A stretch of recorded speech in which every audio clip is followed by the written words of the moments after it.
Kom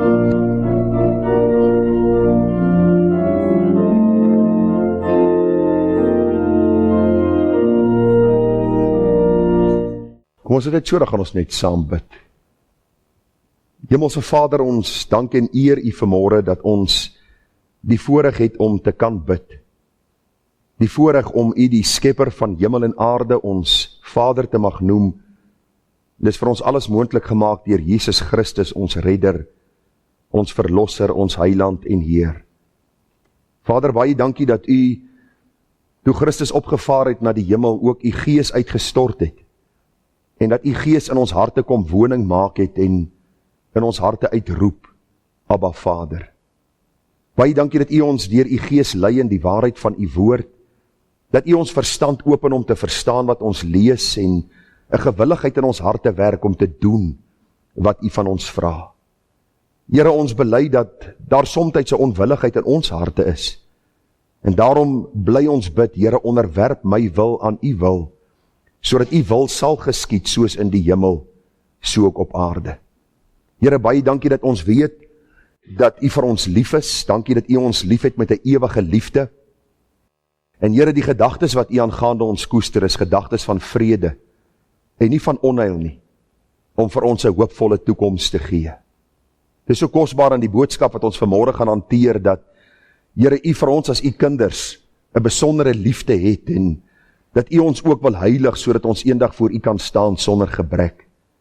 En daarom wil ons vanmôre vra, Here, dat U ons deur elke situasie waardeur U ons stuur, U wonderlike volmaakte doel sal sien en sal buig en sê, Here, vorm my en maak my, net soos U wil. Op U slegs wag ek nederig en stil. Here, ons lewe in uitdagende tye en daarom bid ons vir groot genade, maar ons bid ook, Here, dat ons in hierdie uitdagende tye die liefde van ons Here Jesus Christus en die waarheid van sy woord sal uitdra aan elke nasie, taal, volk en stam. Baie dankie dat ons hierdie gemeente ook aan U kan toevertrou, Here, ook in die tyd van ons afwesigheid. Baie dankie vir Dominee Jan en sy vroutjie wat kom waarneem in ons plek. Dankie, Here, vir hulle bereidwilligheid en dankie dat ek weet dat die gemeente in goeie hande is en ons dank U, Here, vir hierdie kudde wat U aan ons toevertrou het. Dankie vir elkeen se liefde en omgee, dankie vir hulle getrouheid. En ag Here, ons eer U vir wat U kom doen het in die gemeente tot op hede. En ons vertrou U vir die toekoms, want ons weet as U die huis nie bou nie, te vergeefs bou ons daaraan. As U die stad nie bewaak nie, te vergeefs waak die wagters. Daarom, Here, weet ons, U is die hoof van U kerk, van hierdie gemeente is U die hoof en ons is U knegte. En ons vra dat U ons sal lei in U waarheid. En Here, dat ons U die goeie herder sal volg, ongeag waarheen U ons lei. En mag ons in getrouheid sê, doen, Here, slegs U wil, Heer, U wil ook met my.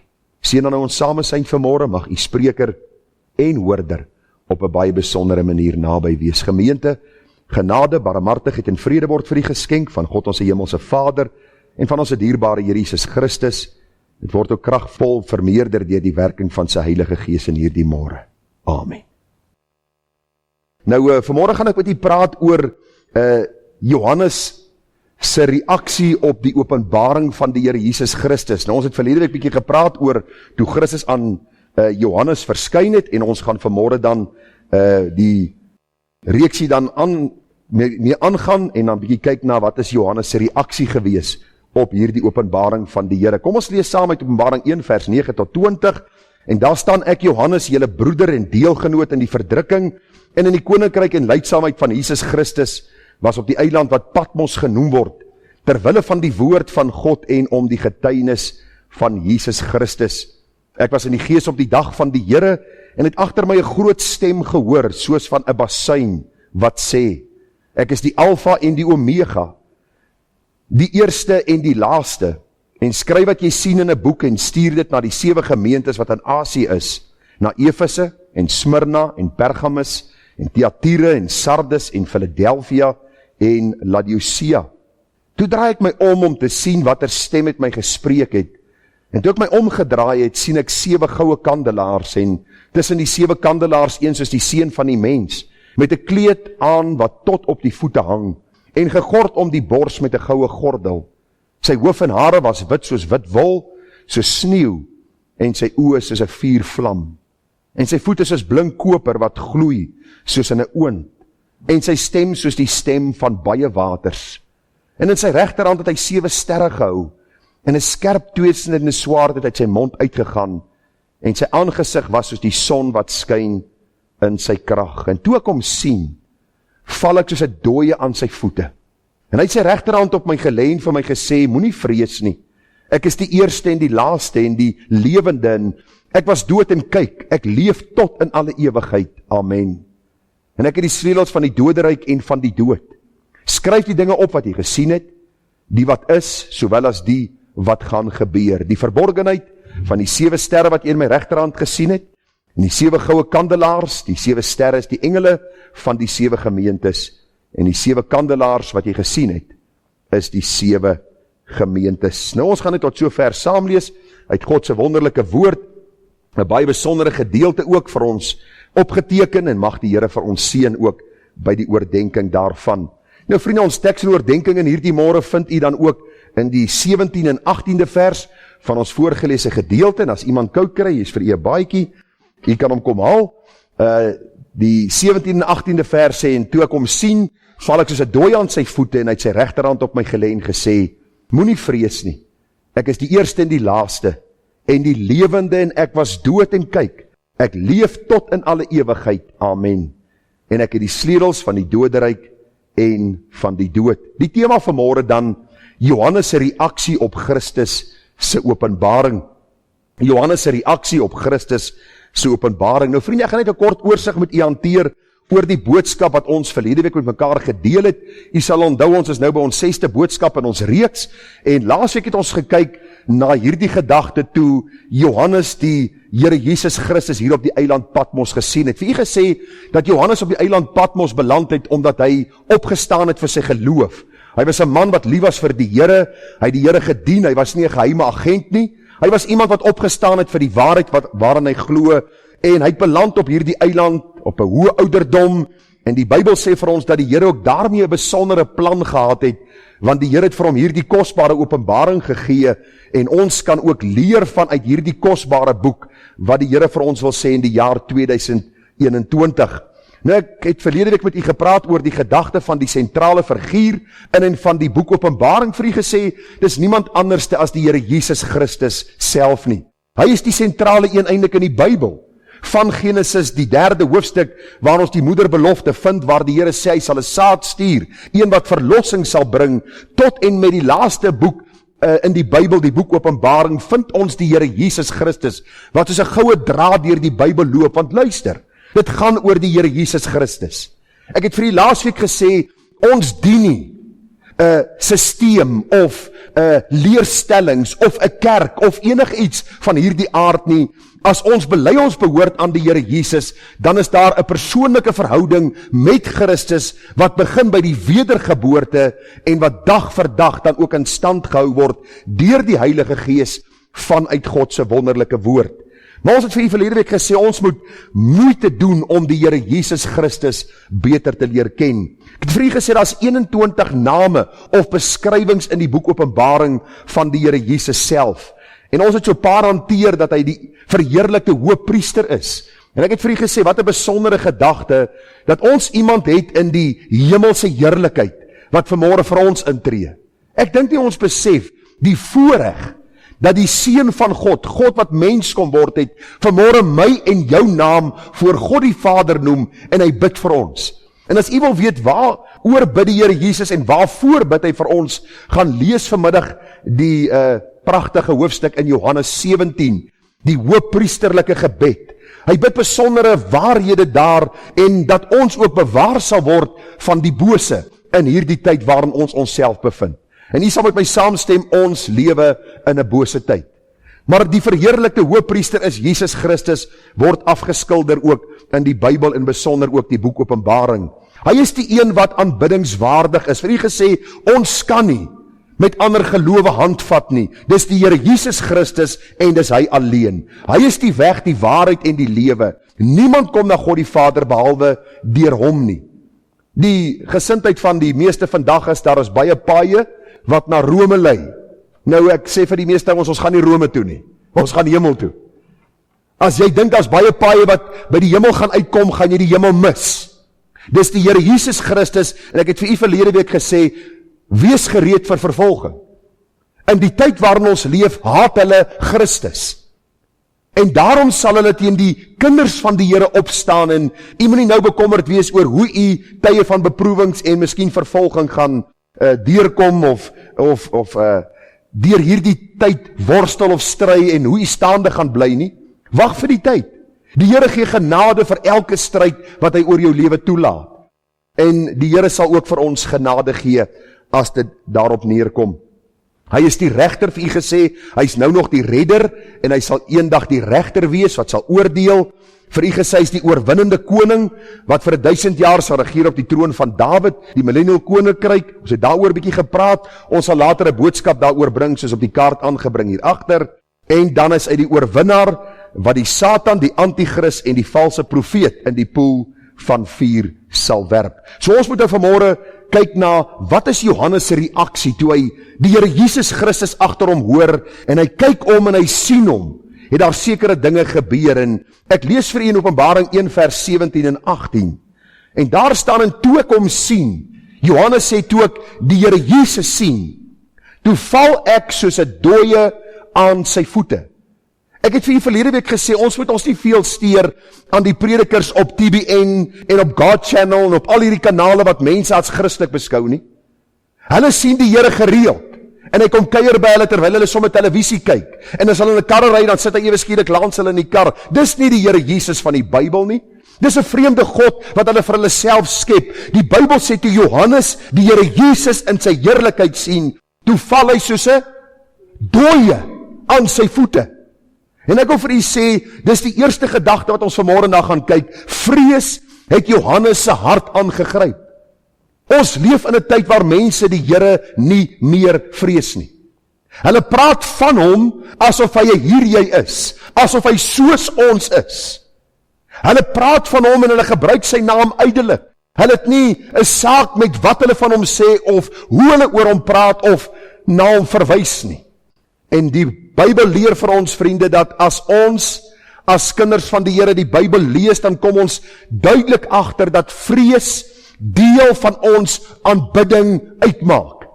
En u moet tog saamvolg. Ek gaan vir u verduidelik wat die vrees beteken, en by die tweede gedagte wat die Here aan Johannes kom sê het. Maar kom ons staan 'n bietjie stil by die gedagte van vrees.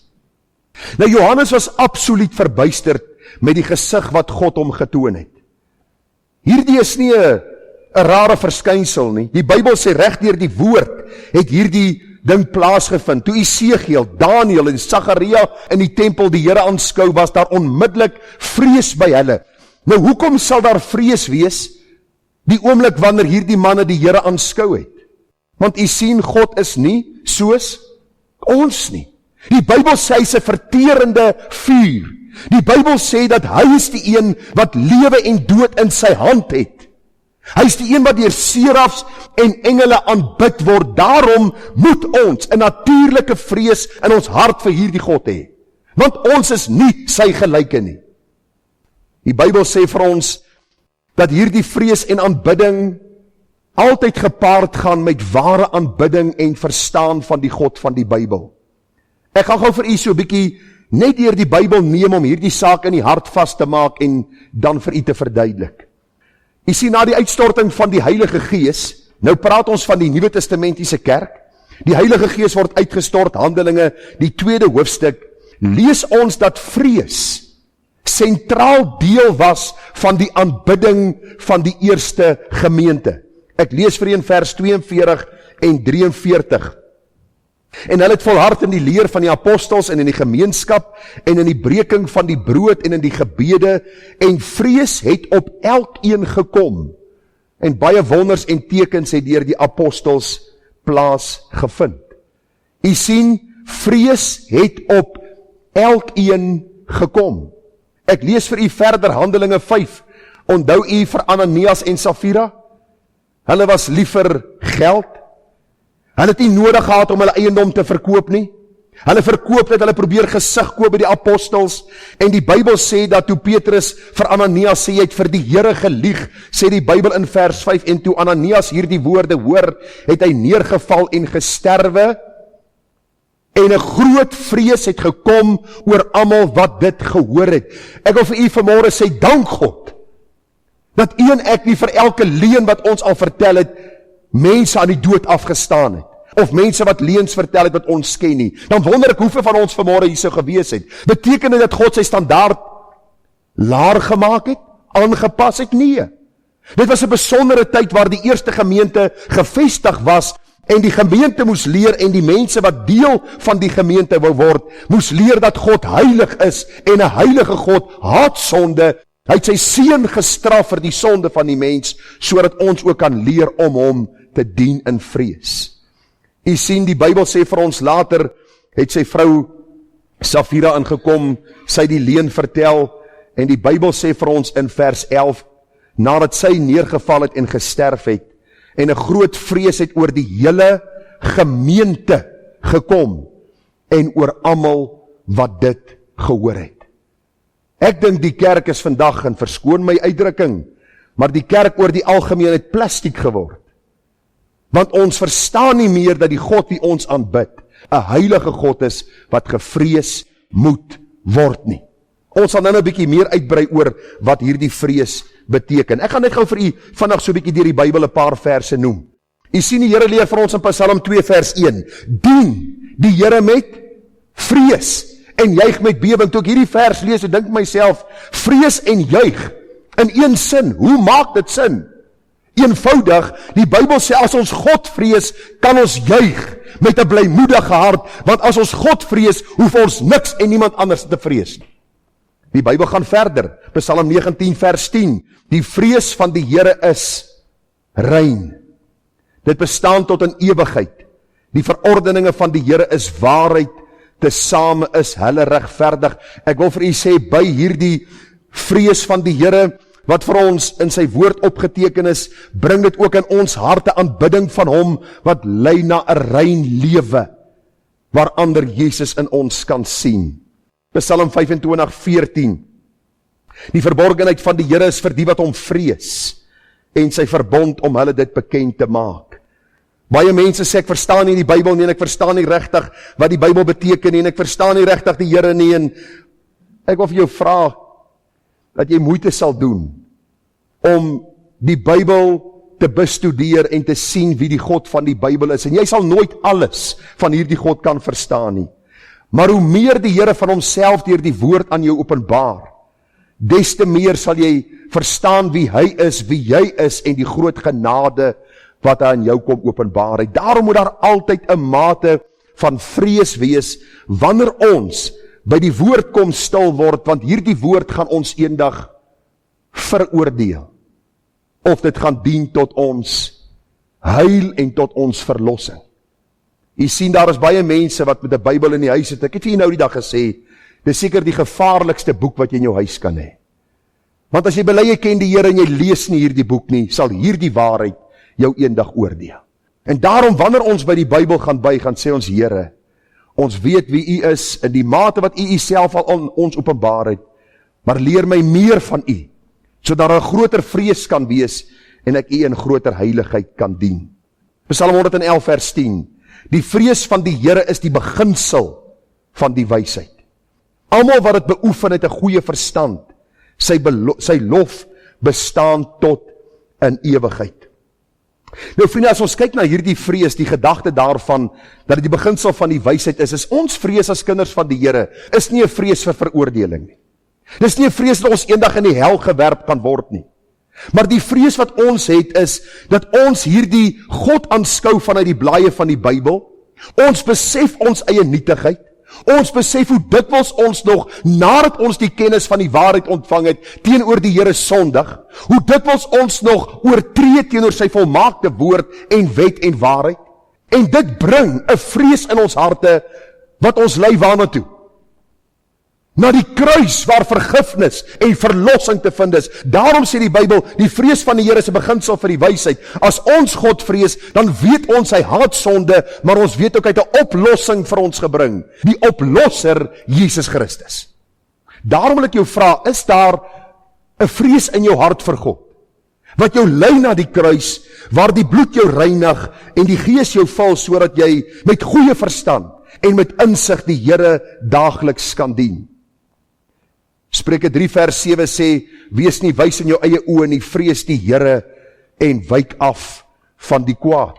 Spreuke 8:13, die vrees van die Here is om te haat wat sleg is. Sien u hoe verduidelik die Bybel vrees?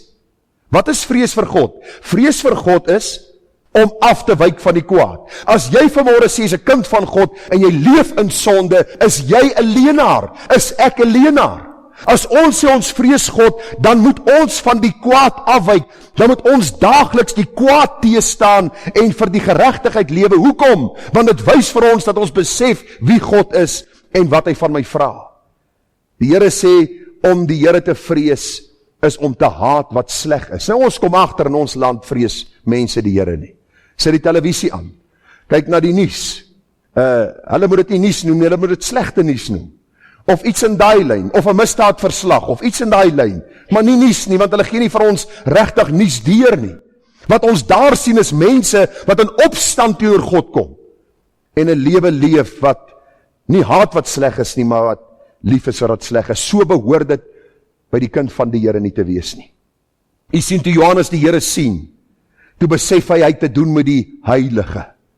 Onthou die laaste gesig wat Johannes van die Here gehad het, was toe hy opgevaar het na die hemel toe. Daar was die Here Jesus nog nie in sy verheerliking, waar Johannes hom gesien het, soos hy hier hom op Patmos gesien het nie. En ek wil vir u sê, toe Johannes die Here sien, toe kom hy agter wie hy werklik is. Ek wil vir u sê, daar in Spreuke 9 vers 10 staan daar, die beginsel van die wysheid is die vrees vir die Here, en kennis van die heilige is verstand. Spreuke 14:27, die vrees van die Here is 'n fontein van die lewe. Kan u dink oor hierdie saak om te sien dat die Here sê, as ons God vrees, is dit soos 'n fontein wat lewende water na vore bring. Meeste mense sê, jy moet nie vir God bang wees nie. Ek dink ons moet in 'n mate vir hom vrees en bewe. Die Bybel sê dis die volmaakte liefde wat die vrees na buite dryf. Want u sien, ons besef dat ons hierdie oordeel van God sou ontvang, was dit nie vir Jesus Christus nie. En is presies wat die Here vir ons in die boek Openbaring kom leer. Hulle sonder Jesus sal eendag God se oordeel ervaar. Daarom, wanneer ons die Here vrees, kan ons werklik begin lewe. Die Bybel sê in Prediker 12 vers 13 en 14, die hoofsaak van alles wat gehoor is, vrees God en hou sy gebooie, want dit geld vir alle mense.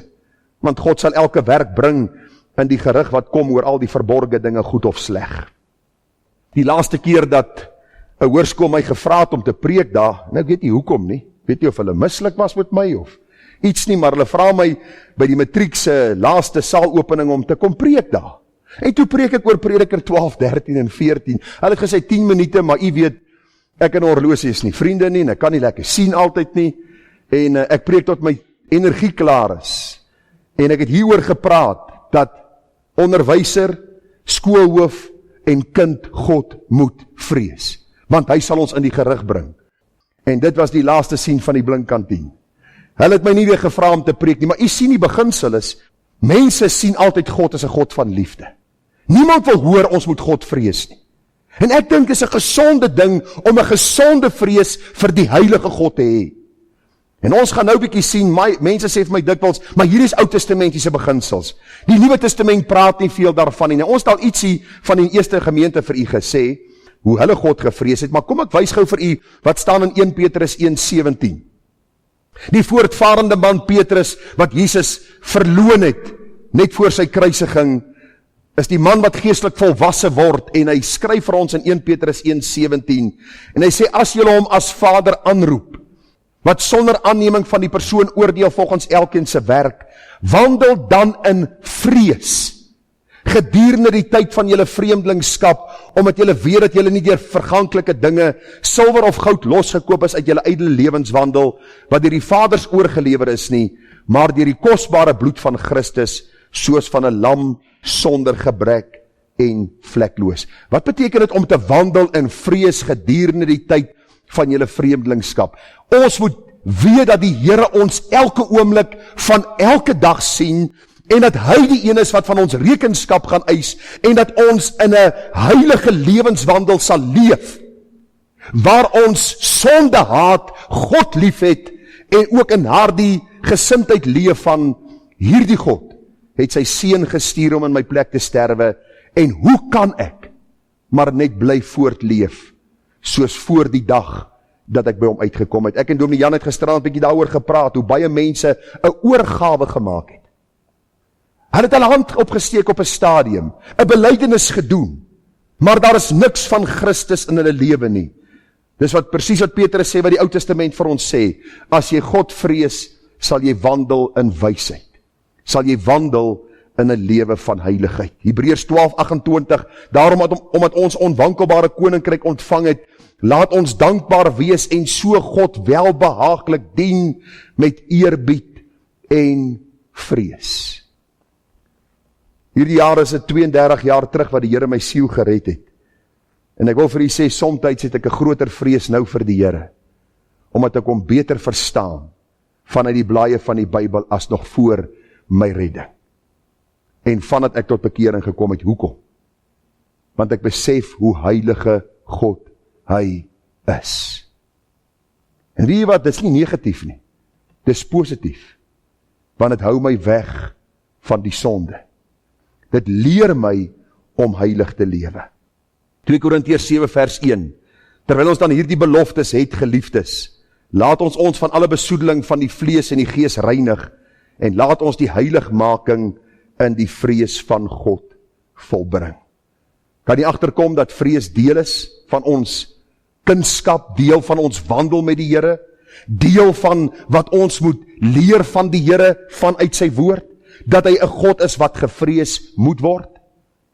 En ek vra jou vanmôre, is daar 'n heilige vrees in jou hart vir die Here? Maar voor jy nou moedeloos raak en daar by jouself dink, ek is al klaar so bang, nou moet ek God ook nog vrees. Hoe gaan ek kans sien vir die dag van môre? Volg saam met die tweede punt. Want die tweede gedagte wat uitgekom het in hierdie studie oor Johannes wat die Here Jesus gesien het, is die gedagte van sekerheid. Luister, sekerheid. Hoor wat gebeur. En toe ek hom sien, val ek soos 'n dooie aan sy voete. En hy het sy regterhand op my gelê en vir my gesê, moenie vrees nie. Ek is die eerste en ek is die laaste en die lewende, en ek was dood en kyk, ek leef tot aan alle ewigheid, en ek het die sleutels van die doderyk en van die dood. Wanneer daar 'n vrees in jou hart vir God na vore kom, is daar een plek waar jy troos kan kry. Is daar een manier waarop jy troos kan kry, is dat jy geborge in Christus nie nodig het om te vrees vir die oordeel nie, maar dat jy vas en seker is, dat die God wat jou geroep het jou gered, het jou verseël in sy seun, deur die kragvolle werking van die Heilige Gees. Dis wat vir my so kosbaar is van hierdie studie, is Johannes, apostel van die Here, hy het saam met die Here gewandel, 'n geroepene van die Here, hy sien die Here Jesus in sy verheerliking, hy vrees, hy val soos 'n dooie neer, en die Here lê sy hand op hom. Hy sê, moenie vrees nie. Onthou u toe hulle op die skuit was, op die see, en toe die storm opkom, toe gil en skree hulle soos dogtertjies. Onthou u dit? Die Bybel sê hulle het gegil, hulle het geskreeu. En hulle gemaak Jesus wakker, en hulle sê vir hom, gee u nie om dat ons vergaan nie. En wat sê hy vir hulle? Waarom vrees julle? Hoekom is julle bang? Ek is by julle. U sien, ons vrees word tot ruste gelê wanneer ons in die teenwoordigheid van God gaan, deur ons ewige hoëpriester, en ons besef ons het nie nodig meer om sy oordeel en die hel en al hierdie dinge wat in Openbaring gaan gebeur te vrees nie. Ons kan met vrymoedigheid die toekoms tegemoet gaan. Die vrees vir die Here hou ons weg van die kwaad, ja, maar ons is verseël deur sy Gees en ons kan met vrymoedigheid vorentoe lewe, want hy sê vir ons, moenie vrees nie. As jy vanmôre die Here nie ken nie, wil ek vir jou sê, moet jou broek bewe. En miskien sit jy vanmôre daar of jy luister in en jy sê, ag man, ek is nie bang nie, ek is jonk of ek is ryk of ek het baie bereik al in my lewe. Dit beteken niks nie. Iets het kragtig gekom in die tyd waarin ons leef. Dit beteken niks nie. As jy sterwe, sal jy die heilige God ontmoet en dan sal jou broek so bewe dat jy op jou knieë sal val en dan sal bely dat die Here God is en dit sal jou niks beteken nie. Want die vrees van die Here word opgelos, word opgeklaar, word tot ruste gelê wanneer jy hierdie kosbare woorde van die Here Jesus hoor, wat sê moenie vrees nie.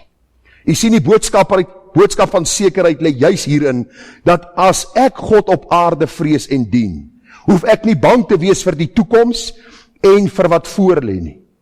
Ek hoef selfs nie te vrees vir die ewigheid wat voorlê nie. Ons gaan later 'n bietjie praat op die kaart hierso oor hierdie gedeelte wat hulle praat van die groot verdrukking, die 7 seels, basyne, die skale, en ek wil vir u sê, as jy net deur Openbaring lees, dan gee dit jou hoendervleis, om te dink wat lê voor vir hierdie goddelose wêreld. Vir 'n kind van die Here kan ons deur boek Openbaring lees, en ons kan met sekerheid weet, hierdie God, wat hierdie oordeele oor die wêreld gaan bring, sê ek is veilig in hom. Ek is seker van my toestand, ek is seker van my staat, ek is seker van my kindskap, want ek behoort aan hom. Jy sien, die oordeele van God is nie vir my vrees aanjaend nie, want ek weet aan wie ek myself toevertrou het, en dat hy by magte is om my pand te bewaar, tot die dag wanneer ek hom sal sien soos hy is. Dit lê my vrees tot rus. En dikwels wanneer ek hier in my binneste met hierdie dinge besig is, en ek sê, Here, is mense te blind om te sien? Is hulle te doof om te hoor? Jy voel baie keer jy wil mense stormloop en hulle aan hulle skouers ruk en sê, bekeer jou tot God, want kyk wat kom oor hierdie wêreld. En dan besef jy net, wie vir my as kind van die Here, het ek die sekerheid, dat die Here my veilig ander kant sal uitbring, omdat ek, deur sy genade ook, my geloof in hom kon stel. Hoor dit sê Psalm 23 vers 4, die baie besondere Psalm 23, al gaan ek ook in 'n dal van doodskade wee. Wat staan daar? Ek sal geen onheil vrees nie. Jy sien, is nie dat die Here die vrees verwyder en sê ons kan nou met die Here ligtelik omgaan nie. Deesdae praat kerke van nou JC, dis nou Jesus Christus. Hulle verwys na hom. En hulle praat van Jesus in die jeugbyeenkomste asof hy 'n vriend van ons is. In die sin dat ons amper met hom kan chat, soos hulle praat.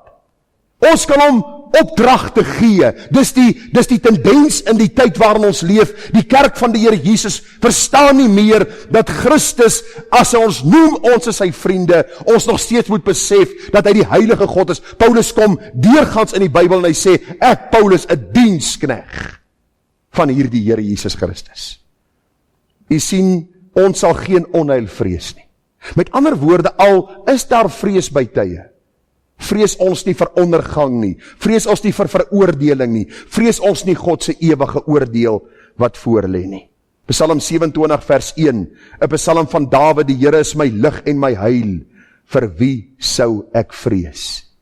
Die Here is die toevlug van my lewe, vir wie sou ek vervaard wees? Ek lees die week in Lukas 12, die Here sê, moenie hulle vrees, wat die liggaam kan doodmaak en niks aan die siel kan doen nie, maar vrees God, wat by magte is om die liggaam en die siel te verderwe in die hel.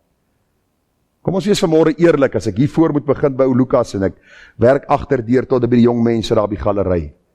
Hoeveel van ons vrees mense meer as vir God? Ek kan miskien vanmôre vir my sê, nee, ek vrees God baie meer. As jy sê, dit is so, hoe leef jy?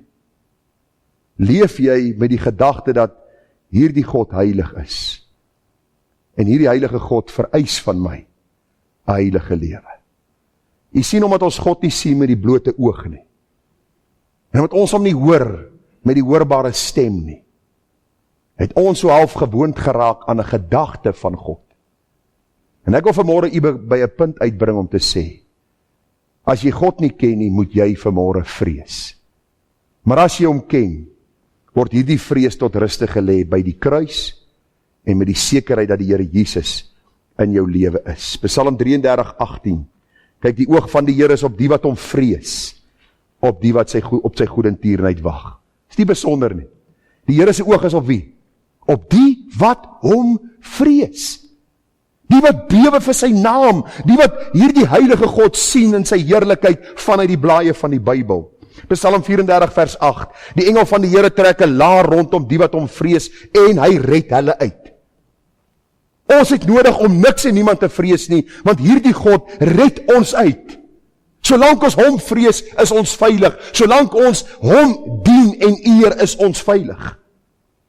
Psalm 46 vers 2. God is vir ons 'n toevlug en sterkte, as hulp in benoudhede is in hy hoë mate beproef. Daarom sal ons nie vrees nie, al waggel die aarde en al wankel die berge weg in die hart van die see. Dis presies wat die Here vir Johannes op die eiland Patmos kom sê. Johannes sien die Here in sy heerlikheid, Johannes vrees. Die Here lê sy hand op hom, hy sê vir hom, Johannes, moenie vrees nie, want ek is jou God. En dis presies wat u en ek vanmôre moet hoor. En daarom is dit belangrik, dien die Here in vrees, maar moenie vrees vir hulle om jou nie. Want hierdie vrees van mense lê jou lam in jou geestelike lewe. Ek het vir u nou die dag gesê, die ding wat die mense in die wêreld die meeste vrees, kan jy onthou wat dit is om voor mense te praat. Toe hulle die ondersoek gedoen het, was die 4de ding, die dood, wat mense vrees. Daar was 3 goed, wat mense meer gevrees as die dood, en die ding wat hulle die meeste gevrees het, is om voor mense te praat. Hoekom? Want mense kyk jou so. En baie keer sal iemand afkyk, en dan dink jy by jouself, wat het ek verkeerd gesê? Jy sal by jouself dink, het ek nie iets verkeerd gesê nie. En die ander sal na die dak kyk, en dink jy by jouself, ek is seker nou boring, nou moet ek iets anders te probeer, en soos ons as mense, die kinders, die speeksel droog op, en hulle kan niks sê nie, en ek hoor nou die dag van 'n kind wat 0 kry, elke keer as hy voor die klas moet praat, want hy weier om te praat. Hoekom ons vrees mense meer as God? Ek wil jy moet vanmôre die prentjie omdraai. Vrees God meer as mense, want mense kan niks aan jou doen, behalwe hierdie liggaam doodmaak nie. En as jy aan die Here behoort, is jy by hom in sy heerlikheid. Matteus 8:25. Daarom kom sy disippels en maak hom wakker en sê, Here, red ons vergaan. En hy sê vir hulle, waarom is julle bang, klein gelowiges? Toe staan hy op en bestraf die winde en die see, en daar het groot stilte gekom. En dan die laaste vers by hierdie punt, Romeine 8:31. Wat sal ons dan van hierdie dinge sê, as God vir ons is? Wie kan teen ons wees? Hy wat self sy eie seun nie gespaar het nie, maar hom vir ons almal oorgegee het, hoe sal hy nie saam met hom ons ook alles genadiglik skenk? Vrees vir die Here is belangrik, maar die Here gee sekerheid in die beloftes van sy woord, dat hy ons veilig in sy heerlikheid sal aanbring. Die derde en laaste gedagte, met hierdie gesig wat Johannes gesien het, is die opdrag wat die Here aan Johannes gegee het. Openbaring 1 vers 11 sê, ek is die Alfa en die Omega, die eerste en die laaste, en skryf wat jy sien in 'n boek en stuur dit aan die 7 gemeentes wat in Asië is. Hoofstuk 2 vers 1, skryf aan die engel van die gemeente in Efese, dit sê hy wat die 7 sterre in sy regterhand hou. Hoofstuk 2 vers 8, en skryf aan die engel van die gemeente in Smyrna, dit sê die eerste en die laaste. So met ander woorde, Johannes sien die Here Jesus in sy verheerlikte staat, hy val in hierdie vrees voor hierdie God neer, die Here lê sy hand op hom en sê vir hom, moenie vrees nie, ek is jou God, solank jy my dien, het jy nie nodig om niks en niemand te vrees nie. Maar Johannes, ek het vir jou 'n opdrag. Skryf hierdie briewe, skryf hierdie boek, stuur dit aan die 7 gemeentes, want ek wil vir hulle iets sê. En as ons so 'n bietjie deur die 7 gemeentes gaan werk, ons gaan daar begin by die gemeente Efese, en wie kan gou vir my sê wat het in Efese gebeur? Hulle het hulle eerste liefde verlaat. Die boodskap kom baie duidelik uit dat die Here Jesus Christus moet die absoluut belangrikste een in my lewe wees. Maar wat se les leer ons uit dit wat die Here vir Johannes kom sê? Soos Johannes 'n boodskap moes oordra aan hierdie 7 gemeentes, wat soms 'n vreesaanjaende boodskap was, want die Here sê, as julle nie bekeer nie, gaan ek die kandelaar van julle verwyder. So het een ek ook 'n opdrag vanmôre, om die evangelie van Jesus Christus te gaan uitdra. U sien, ons is nie anders of kwytgeskeld van hulle wat in die Bybel die opdrag gekry het nie. Ons gaan nie 'n boek in die Bybel skryf nie, verseker nie. Die Bybel is klaar geskryf, die kanon is daar, 66 geïnspireerde boeke. Maar vanuit hierdie waarheid moet ons getuies wees. En daarom wil ek u vanmôre oproep om soos Johannes moeite te doen om ander met die evangelie van Jesus Christus te bereik. Die Here se laaste opdrag was gewees aan sy disippels en ook aan my en jou. en julle sal my getuies wees. As jy vanmôre dink oor jou week wat verby is, met hoeveel siele het jy oor Jesus gepraat? Sê gou vir my. Met hoeveel het jy gepraat oor die verlossing wat daar in Christus is? Vir hoeveel het jy hierdie boodskap aangebied van hoop, dat hy van sy sonde vry kan kom en die ewigheid tegemoet kan gaan met die blye wete, hy sal by die Here of sy sal by die Here in die heerlikheid wees.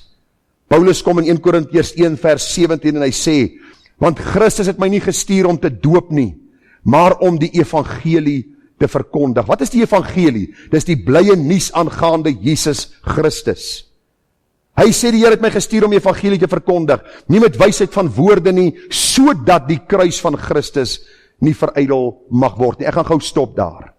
Die meeste van ons, as ons klaar die evangelie aangebied het, wil ons 'n wurm wegseil. Dan voel ons maar, ek het droog gemaak.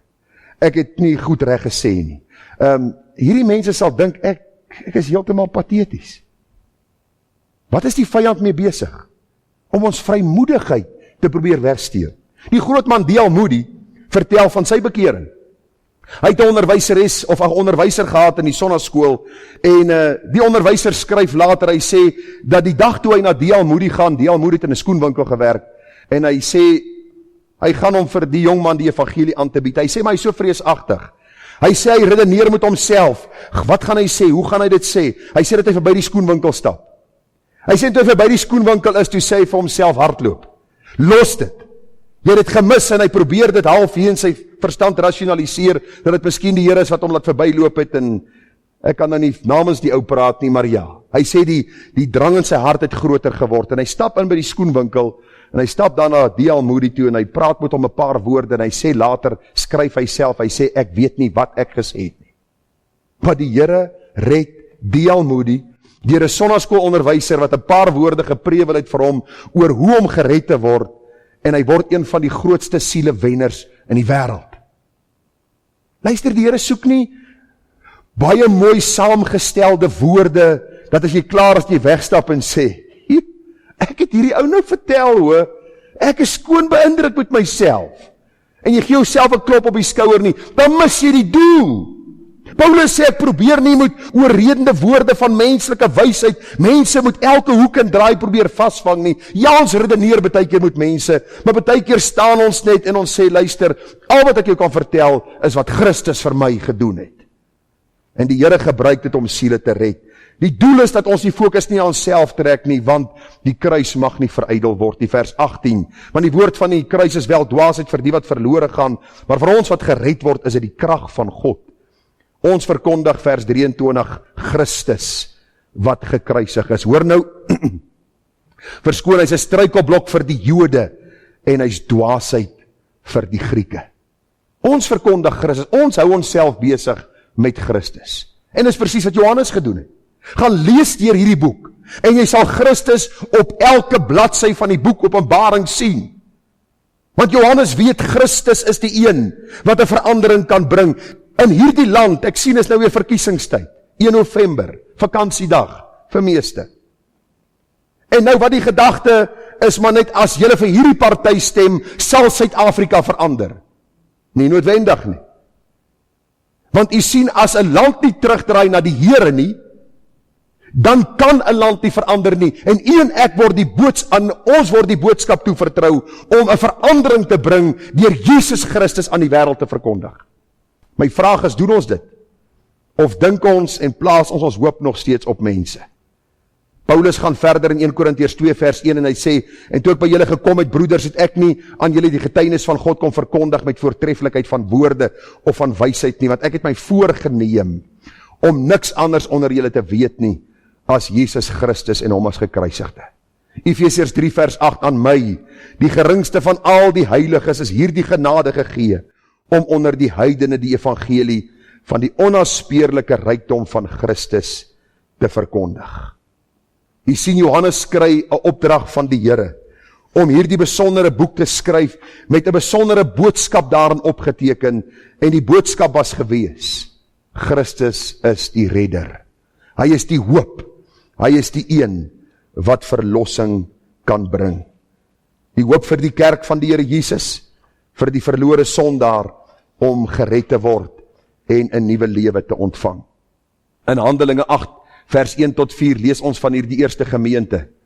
Nadat Saulus, wat later Paulus geword het, hulle begin vervolg het, sê die Bybel in vers 3, maar Saulus het die gemeente verwoes, en in huise gegaan, en man en vroue uitgesleep, in die gevangenis oorgelewer, en die wat verstrooi was, het die land deurgegaan, en die woord van die evangelie verkondig. Ek het daarin gedink, hoeveel verskonings opper ons, om met ander mense te praat oor die Here Jesus. As alles gunstig is, dan sal ons nog waag om iets te sê. Hierdie mense was letterlik uit hulle huise gejaag, hulle het hulle werke verloor, hulle was in bitter moeilike omstandighede. Wat doen hulle?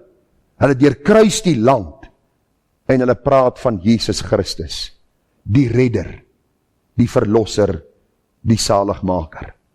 Dis die opdrag wat u en ek het. As samevatting kan ons vanmôre net vir u sê, Johannes se reaksie op Christus openbaring was in die eerste plek vrees. Vrees is nie 'n ongesonde ding in die lewe van 'n kind van God nie. Dis 'n gesonde ding wat ons weghou van sonde en van ongeregtigheid. Vir die wêreld is vrees iets wat hulle dryf na verskillende dinge, en is nodig om vanmôre te sien, as jy die Here vrees, hoef jy niks anders te vrees nie. Daarom, as jy die Here vanmôre nie vrees nie, vlug na hom, dat hy vir jou redding kan bring. Christus gee sekerheid vir ons wat aan hom behoort, dat hierdie heilige vrees vir God nooit tot veroordeling sal lei nie, maar jy sal uitloop op die ewige lewe. En dan die opdrag wat Johannes gekry het, is 'n opdrag vir ons, om die wêreld in te gaan en die evangelie te verkondig aan die ganse mensdom. En ek wil hierdie boodskap afsluit, jy weet ek doen dit gereeld om 'n gedeelte in die Bybel te vat, om dit mooi saam te vat. In die Ou Testament het 'n soortgelyke ding gebeur. En dis waarmee ek u wil oproep, voor ons bietjie met vakansie vertrek. Dat dit wat met Jesaja hier gebeur het ook, vir my en vir jou, van toepassing is, soos dit vir Johannes, dan op die eiland Patmos was. Daar lees ons in die sterfjaar van koning Usia, dat die Here sien sit op 'n hoë en verhewe troon, terwyl sy so met die tempel gevul het. Serafs het bo hom gestaan, elkeen het 6 vlerke gehad, met 2 het hy sy aangesig bedek, en met 2 het hy sy voete bedek, en met 2 het hy gevlieg. En die een het die ander toegeroep en gesê, heilig, heilig, heilig is die Here van die leerskare, die hele aarde is van sy heerlikheid vol, die drempelposte het gebewe van die geluid, van die roepers, en die huis het vol rook geword. Toe het ek gesê, wee my, ek is verlore. Wat sien ons in die eerste plek hier? Vrees. Hoor het ek sê, presies wat Johannes ervaar het, vrees. Toe ek hierdie woorde hoor en hierdie gesig sien, sê die Bybel, het hierdie heilige profeet van die Here uitgeroep, wee my, ek is verlore. In die lig van 'n heilige God het vrees hom oorweldig. Ons kan sê, maar hy's 'n profeet, hy's geroepe deur die Here, hy's 'n gestuurde van die Here. Maar toe hy die heiligheid van God sien, het vrees hom oorweldig. Hy sê, ek is 'n man onrein van lippe, en ek woon onder 'n volk wat onrein van lippe is, wat my oë die koning, die Here van die leerskare gesien. Volg verder, vers 6. Maar een van die serafs het na my toe gevlieg met 'n gloeiende kool in sy hand, wat hy met 'n tang van die altaar geneem het en my mond daarmee aangeraak en gesê, kyk, dit het jou lippe aangeraak en jou skuld is weg en jou sonde is versoen. Wat sien ons in die tweede plek hier? Sekerheid. Sekerheid. Jou sonde is vergewe, jou sonde is versoen. Hoor gou die derde punt, die opdrag. Daarop hoor ek die stem van die Here wat sê, wie sal ek stuur? Wie sal vir ons gaan? Toe antwoord ek, hier is ek, stuur my. U sien Johannes se openbaring op die eiland Patmos is nie vreemd nie. Dis 'n Bybelse ding wat gebeur het. Mense sê die boek Openbaring is 'n veeverhaal en 'n gestomp stories. Presies hoe die Here in die Ou Testament gewerk het met sy profete, en in besonder Jesaja hier, het hy met Johannes op die eiland Patmos gewerk. Waarom? Want hy wil vir ons leer, vrees, sekerheid, opdrag. Onthou dit, doen dit, verheerlik die Here, ontvang die loon as hy kom, en hoor die mooi so uit sy mond. Dit maak die lewe die moeite werd. Kom ons bid saam. Vader, ons dankie dat ons hierdie wonderlike gedagte in u woord kon raak sien, en Here, ons besef maar net al hoe meer dat ons nie werklik meer 'n vrees vir u het nie. En dan wil ek nie veralgemeen nie, maar ons kom agter in kerke hoe mense praat van u, oor u, Here, amper u in hulle gebede opdragte gee, so asof u ons diensknegt geword het. Dan besef ons Dit is nodig dat die kerk weer terugkom by 'n heilige vrees vir die Here. Here, ons sien ook dat U vir hulle wat U vrees sekerheid gee. Dat hulle nie hoef te vrees vir die oordeel nie, want die wat aan Christus behoort, hoef die oordeel nooit te vrees nie, want ons is veilig geborge in die Here Jesus Christus. En dan die opdrag. Ag Here, help vir ons om nou dat ons hierdie sekerheid het dat ons aan U behoort, die opdrag te gaan uitvoer om vir die wêreld te vertel wat Christus vir my gedoen het en dat hy die redder is wat gekom het om te soek en te red die wat verlore was. Dis 3 maklike gedagtes om te onthou. Vader, deur die Gees skryf dit op die tafels van ons harte en vind 'n gewilligheid in ons harte om die Bybel te ondersoek en U dan so te dien.